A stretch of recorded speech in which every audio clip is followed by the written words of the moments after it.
Bapak, Ibu, dan anak-anak, sahabat Kristus yang terkasih, damai sejahtera Allah yang melampaui segala akal akan memelihara hati dan pikiran Bapak, Ibu, dan anak-anak dalam Kristus Yesus. Sebelum kita membaca firman Tuhan dan mendengar santapan harian keluarga, mari kita berdoa.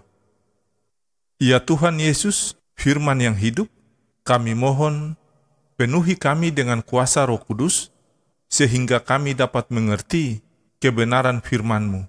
Dan biarlah firman-Mu menjadi penuntun jalan hidup kami. Amin. Bapak, Ibu, dan anak-anak, sahabat Kristus yang diberkati, pembacaan firman Tuhan di hari ini terambil dari 2 Samuel pasal 22, ayat 14 sampai ayat yang ke-20. Beginilah bunyi sabda firman Tuhan. Tuhan menguntur dari langit, yang maha tinggi memperdengarkan suaranya. Dilepaskannya panah-panah, sehingga diserahkannya mereka, yakni kilat-kilat, sehingga dikacaukannya mereka. Lalu kelihatanlah dasar-dasar laut, alas-alas dunia tersingkap, karena hardikan Tuhan, karena hembusan nafas dari hidungnya. Ia menjangkau dari tempat tinggi, mengambil aku, menarik aku dari banjir. Ia melepaskan aku dari musuhku yang gagah, daripada orang-orang yang membenci aku, karena mereka terlalu kuat bagiku. Mereka menghadang aku pada hari sialku, tetapi Tuhan adalah sandaran bagiku. Ia membawa aku keluar ke tempat lapang, ia menyelamatkan aku, karena ia berkenan kepadaku. Demikianlah sabda firman Tuhan. Berbahagialah orang-orang yang mendengarkan firman Allah dan menaatinya. Amin.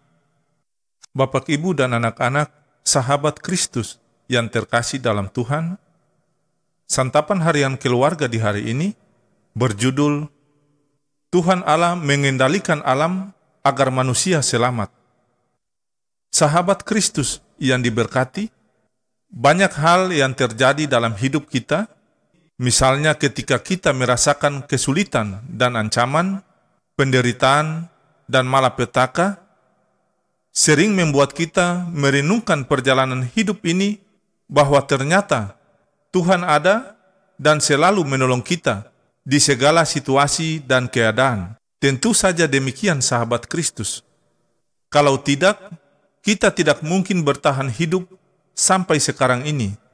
Demikian juga yang dialami oleh Daud, pengenalannya akan Allah, yang diteguhkan oleh pengalamannya berjalan bersama Allah, dituangkan di dalam nyanyian syukurnya. Ia selalu merenungkan dan menghitung berkat perlindungan dan pertolongan Tuhan kepadanya.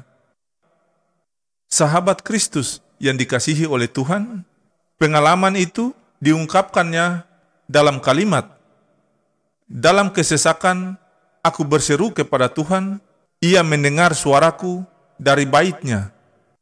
Pertolongan Tuhan kemudian dipaparkan sebagai tindakan aktif melalui peristiwa alam.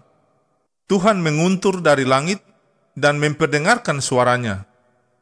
Tuhan melepaskan kilat-kilat sebagai anak panah untuk menyelamatkan hamba-Nya.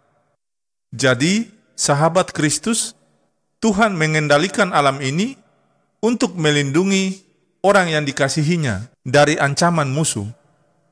Daud sadar akan pertolongan Tuhan kepada dirinya.